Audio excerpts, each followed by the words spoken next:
पाक कलाम में तो 2 बेटों का जिक्र है। यीशु मसीह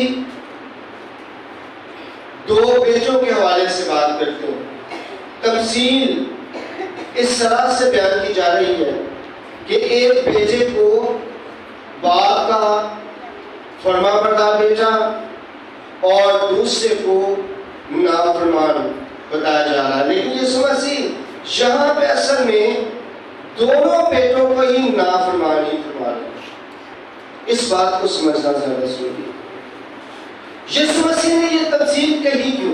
क्योंकि जब तक हम इस बात को नहीं समझते हैं कि यीशु मसीह ने कौन सी बात क्यों कही, तब तक हम उसके मतलब को भी नहीं समझ सकते। यीशु मसीह असल में जब गलील से यरूशलेम की तरफ जा रहे हैं तो यीशु मसीह उन लोगों के साथ भी मिलते हैं जो कस्बी हैं, ऐसे लोगों के साथ भी मिलते हैं जो मासूल लेने वाले हैं, ऐसे लोगों के साथ भी मिलते हैं, उनके साथ खाना खाते हैं जो गुनहगार हैं। तो फकीह और फरीसी यीशु मसीह पर इल्जाम लगाते हैं, बुड़बड़ाते हैं। वो कहते हैं कि ये जो शख्स है ये नबी नहीं हो सकता, ये जो शख्स है ये खुदा का चुना हुआ नहीं हो सकता, इसलिए क्योंकि इसका उठना बैठना जो है ऐसे लोगों के साथ है जो खुदा की पाक मर्जी पर नहीं चले। शराबियों के साथ ये उठता बैठता है, उनके साथ खाना खाता है, ये महसूल लेने वालों के साथ चलता फिरता है, ये उनके घरों में भी चला जाता है। तो अब वो यीशु मसीह पर लगा रहे हैं इल्जाम। तो यीशु मसीह 3 तमासील एक ही वक्त में फरमाते हैं और ये तमासील फरीसियों के लिए, फकीहों के लिए और आम लोगों सब के लिए है। लेकिन निशाना यहाँ पे जो है वो फकीह और फरीसी। पहली तमसील यीशु मसीह फरमाते हैं खोए हुए दिरहम के हवाले से। फिर यीशु मसीह तमसील फरमाते हैं 99 भेड़ों में से 100 भेड़ों में से एक का खो जाना और 99 का रहना, 99 को छोड़ना और एक के पीछे चलना। फिर उसके बाद 2 बेटों को और एक बाप को तमसील के जरिए बयान फरमाते हैं कि एक बेटा जो है वो क्या करता है, अपना सब कुछ बेचता है और कस्बियों में उड़ा देता है। बाप से हिस्सा मांगता है, बाप से कहता है कि जो कुछ भी मिला है वो मुझे दे। बाप समझाने की कोशिश करता है लेकिन वो समझने की कोशिश नहीं करता और वो अपना हिस्सा जितना भी उसके मिरास में था वो ले लेता और लेने के बाद बाप को छोड़ता है और दूर दराज मुल्क में चला जाता और वहां जाकर अय्याशी में वो सारे पैसे उड़ा देता है। और जब वो सारे पैसे उड़ा देता है तो उसके बाद क्या होता है, उस मुल्क में जहां वो क्या है वहां पे काल पड़ता है। अब इसके पास तो कुछ है नहीं, ये कुछ खरीद भी नहीं सकता, तो ये किसी के हाथ जा टिकता है और वो शख्स उसे कहता है कि आप मेरे सुअर चराएं। और अब ये जो बेटा है जिसने अपने बाप से विरासत में बहुत कुछ पाया है, वो सुअर चरा रहा साथ सोच रहा है कि काश ये जो खाना इन्हें दिया जा रहा है, जो चीजें ये खा रहे हैं, काश यही मेरे नसीब हो, वो भी उसे नहीं मिलता। यानी कि अब वो इस तरह से सोच रहा है और फिर अचानक उसका ज़हन उसे बाप की तरफ लेके आता है और वो सोचता है कि मेरे बाप में के घर में जो नौकर है उन्हें तो सब कुछ अफराज से मिलता है, उन्हें तो सारा कुछ मिल रहा है, तो मैं क्यों ना अपने बाप के पास जाऊं और से कहूं कि मैंने जो गुनाह किया है, मैंने जो गलती की है, चूंकि मैंने विरासत का सारा कुछ ले लिया है, अब मैं बेटा कहलाने के लायक तो नहीं, मुझे अपने नौकरों में और बाप जब देखता है कि मेरा बेटा आ रहा है, वो दूर ही से उसे देखकर बेटे की तरफ चलता और उसे वेलकम करता है। उसके लिए एक मोटा ताजा बछड़ा जो है वो सेवा करता है, उसके पाँव में जूता और उसके हाथ में अंगूठी बना, उसके लिए खुशी मनाता है। अब तो दूसरा बेटा है, वो जब घर लौटता है तो वो देखता है कि घर में बड़े शादियाने बज रहे हैं, बड़ी खुशियां हो रही हैं। तो वो एक नौकर से पूछता है कि ये क्या हो रहा है?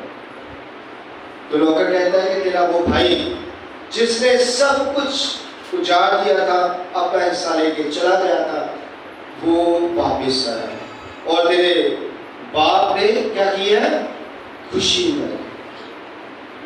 तो वो जो बेटा है वो घर दाखिल होना नहीं चाहिए। वो कहता है ये क्या बात है, मैं घर दाखिल नहीं हूँगा। और जब उसके बाप को ये पता चलता है कि मेरा बेटा आया है और वो घर दाखिल नहीं होना चाह रहा, तो वो उससे लेने के लिए भी उससे भी मनाता है। उससे कहता है कि आप घर आए, और उससे कहता है कि जो कुछ भी मेरा है वो आप ही का है। लेकिन वो बेटा गिला कर रहा है कि आपने मुझे तो कभी कुछ दिया नहीं, और ये जो आया है लौट कर, इसे आप इतना कुछ दे रहे हैं, इसके लिए इतनी खुशियाँ। असल में यीशु मसीह यहाँ पे जो तमसील बयान फरमा रहे हैं, वहाँ पे खुद को खुदावंद खुदा की जगह पे रख रहे हैं। बाप यानी कि मैं, यीशु मसीह कह रहे हैं कि मैं बाप हूँ, और जो बेटे हैं वो उनके सामने हैं मौजूद, फकीर फरीसी और आम लोग। अब यीशु मसीह कहते हैं कि मैं बाप हूँ और मेरे बेटे मेरे सामने हैं। फकीर फरीसियों की सूरत में भी है और महसूल लेने वालों की सूरत में, गुनहगारों की सूरत में भी है और उनकी सूरत में भी है जो अपने आप को गुनहगार मानने के लिए तैयार नहीं, दोनों सूरतों में। लेकिन यीशु मसीह कहते हैं मुझसे बेटा सिर्फ वो नहीं है जो गुनहगार है, बल्कि वो भी मुसरफ है जो अपने आप को नेक पाक समझे, क्योंकि उनके अंदर जो पाकीज़गी है, वो जो काम कर रहे हैं, वो तमाम के तमाम काम असल में सिर्फ और सिर्फ दिखावे के तौर पर है। और वो जो काम कर रहे हैं उनमें वो वाली मोहब्बत नहीं है जो मोहब्बत बाप अपने लोगों के साथ दिखाता है। वो तो अपना सूरज बदों और नेकों दोनों पर चमकाता है। लेकिन ये जो नेक पाक बने हुए हैं, जो कह रहे हैं कि हम बाप की पूरी तकलीफ करते हैं, इन्हें जरा देखें। ये कुछ लोगों के साथ अच्छा सलूक करते हैं और कुछ के साथ बुरा सलूक। अपने मिलने वालों के साथ, अपने चाहने वालों के साथ तो ये मिलते हैं, लेकिन जिनके साथ इनका कोई ताल्लुक नहीं, वो अगर इन्हें सलाम करें तो ये सलाम का जवाब दिए बगैर ही गुजर जाते हैं।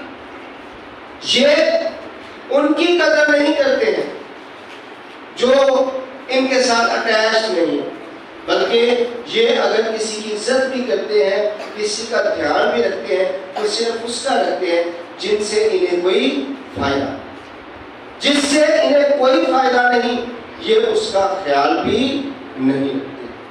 तो अब यीशु मसीह यहाँ पे दोनों बेटों को, यानी कि फकीरों और फरीसियों को भी और गुनहगारों को भी, दोनों को ही मुझसे बेटा करार देते। वो कहते हैं ये दोनों ही मुस्लिम है, इसलिए एक तो ज़ाहिरी तौर पर है मुस्लिम, एक तो ज़ाहिरी तौर पर गुनहगार है, वो अपने गुनाहों का इकरार कर रहा है, और दूसरे जो है उनके गुनाहों को खुदा ने ढांपा हुआ है, और वो इस वजह से, क्योंकि उनके गुनाह ढांपे गए हैं, वो इकरार भी करना नहीं चाहते।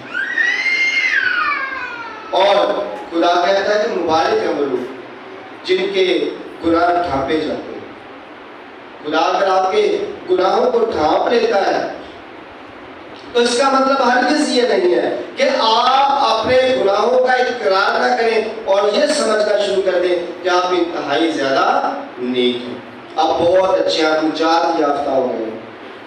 जरूरत इस बात की है कि आप इस बात को हमेशा समझें कि हलीमी, फरोतनी और मोहब्बत ही में खुदा की पाक मर्जी शामिल। खुदा चाहता क्या है? खुदा यही चाहता है कि आप मोहब्बत करते हो। खुदा को परफेक्शन नहीं, मोहब्बत चाहिए। आज यकीन करें, मैं हूं, कोई और शख्स है, कोई भी है, अगर वो कलाम सुना रहा है तो वो मेहनत सिर्फ इस बात में करेगा कि मेरे कलाम में परफेक्शन होनी चाहिए। मैं कलाम सुनावा तो लोग बच जाए, बस ये नहीं सोचता कि मेरे अंदर मोहब्बत ऐसी होनी चाहिए, प्यार इतना ज्यादा होना चाहिए कि लोग मेरी मोहब्बत को देखकर खुदा की मोहब्बत को पहचाने। अगर कोई साज बजाता है तो वो ये कहता है कि मैं साज बजावा ते लोकी सुना ते लोकी कर क्या क्या क्या बात क्या बात है खान साहब। वो ये नहीं समझ रहा कि खुदा को क्या बात है खान साहब नहीं चाहिए। खुदा को ये चाहिए कि ये मेरी मोहब्बत में कहां तक भरा हुआ है, ये जो कर रहा है उसमें मोहब्बत कितनी शामिल है, उसमें मेरी इज्जत कितनी शामिल है, मेरे साथ लगाव कितना ज्यादा है। आप यकीन कीजिए, आपको कुछ भी नहीं आता, अगर आप खुदा से भरपूर प्यार करते हैं तो ऐसा खूबसूरत आप काम करेंगे कि लोग कहेंगे कि वाकई ये खुदा से मोहब्बत है। आज अगर कोई गाने वाला है तो उसका भी ये मसला है, वो भी यही सोचता है कि मेरे गाने में परफेक्शन होनी चाहिए, पता चले भाई कोई बंदा गा रहा है, लेकिन वो ये नहीं सोच रहा कि इसमें मोहब्बत इतनी ज्यादा होनी चाहिए कि ये दिलों में उतरे, लोग खुदा की तरफ रुझू। आज यही वाली कमी है, और यही कमी देखें उस बड़े बेटे में क्या है। वो कहता है कि मैं अपने बाप का फरमाबरदार हूं, मैंने अपने बाप से कभी कुछ मांगा नहीं, मैंने अपने बाप से कभी कुछ कहा नहीं, मैं हर तरह से उसकी ताबेदारी करता हूं, लेकिन मोहब्बत के असूलों पर वो काम नहीं कर रहा, प्यार नहीं कर रहा, मोहब्बत नहीं कर रहा। बाप ने अगर अपने छोटे बेटे को कबूल किया है तो ये बाप की खुशी में खुश नहीं, बल्कि ये सोच रहा है कि मेरे साथ क्या हुई है, बदसलूकी या मेरे साथ अच्छा नहीं हुआ।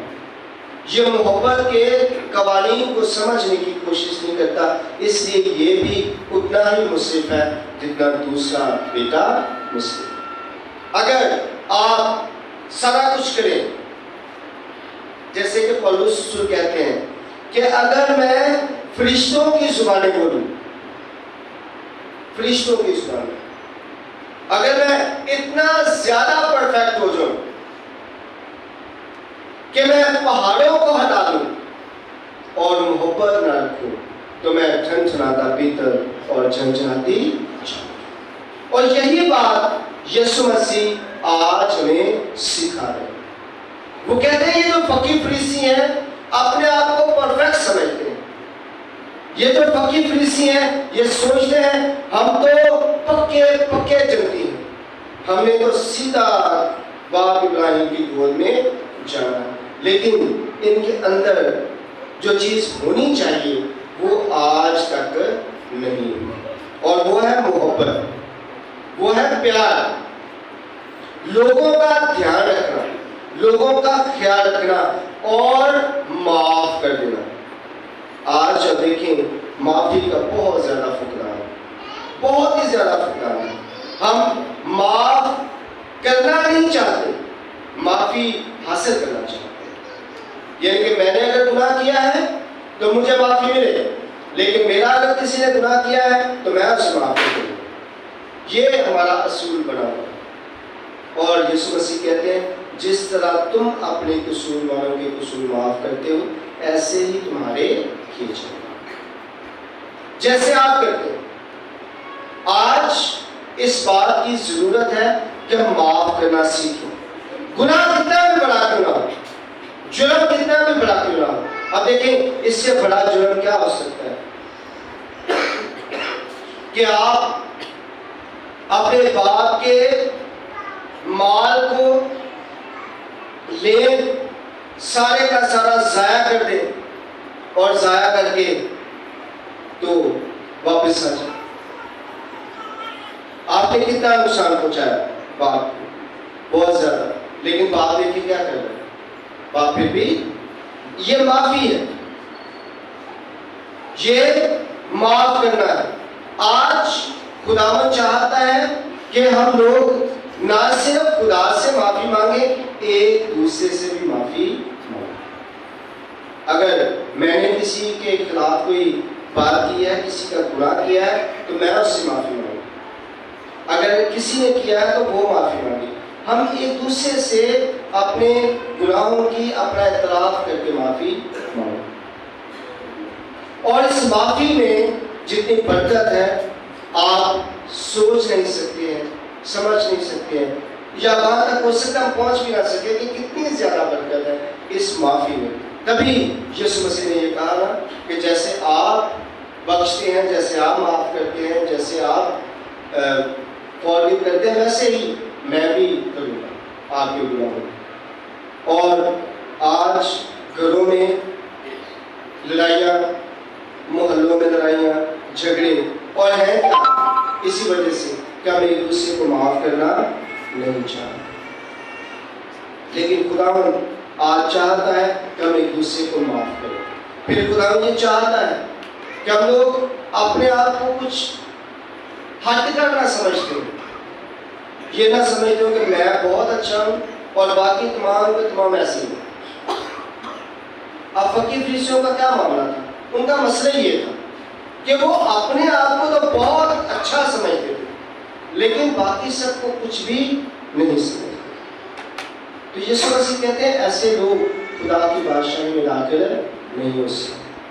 बेशक आप अपने अमाल के हवाले से बदला पाएंगे, लेकिन इसके बावजूद भी अगर हम खुदा का कलाम देखें तो खुदा का कलाम हमें ये बताता है कि खुदा जो है अमाल से नहीं बल्कि फजल से आपको अपनी बादशाही में दाखिल करता है। क्योंकि अगर कोई अपने अमाल पर तकिया करे और अमाल पर भरोसा करे तो वो कभी भी इस लायक ठहर नहीं सकता कि वो खुदा की बादशाही में दाखिल हो सके। ये उसका फजल है, ये उसकी बख्शिश है जो आपको खुदावंद की बादशाही में दाखिल करता है। इसलिए कभी भी अपने आप पर फख्र ना करें, गुरूर ना करें, ये ना सोचें कि मैं बड़ी चीज हूँ, और ना ही कभी ऐसी डिजायर्स करें कि जी ऐसे हो जाए, फिर ऐसे हो जाए, फिर ऐसे हो जाए। बस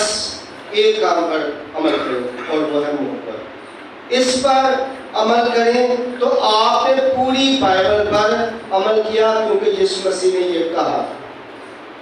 यीशु मसीह ने कहा तो खुदावन अपने खुदा को अपने पूरे दिल, अपनी पूरी जान और अपनी पूरी अकल से क्या कर? प्यार कर, और अपने पड़ोसी को अपनी माने प्यार कर। तुरात और असहाफे अंबिया का यही निचोड़। अब देखिए यीशु मसीह ने पूरी की पूरी बाइबल का जो निचोड़ है मोहब्बत में है कि अगर मोहब्बत कर रहे हो तो आपने पूरी बाइबल पर अमल कर लिया, और अगर मोहब्बत नहीं कर रहे, माफ नहीं कर रहे, तो आप जो मर्जी करते रहे, आपने किसी भी असूल पर अमल नहीं किया, यानी कि आपने अभी तक बाइबल को नहीं सीखा। बाइबल सिर्फ उसने सीखी है जो प्यार करता है, और जो प्यार नहीं करता उसे बाइबल नहीं आती, चाहे वो जितनी मर्जी परफेक्शन हासिल करे, चाहे जितना मर्जी कहता रहे मुझे मैं उस्ताद हो गया बाइबल, जो मर्जी कहता रहे, कुछ भी नहीं हो सकता। होगा तभी जब उसके अंदर क्या आएगी? मोहब्बत आएगी। खुदा करे कि हम मोहब्बत करना सीखें, खुदा करे कि हम एक दूसरे के साथ प्यार करना सीखें, खुदा करे कि हम एक दूसरे को माफ़ करना सीखें, ताकि हकीकी मायनों में खुदा उनकी बरकतों को हासिल कर सकें। खुदा मुझे और आपको ऐसा करने की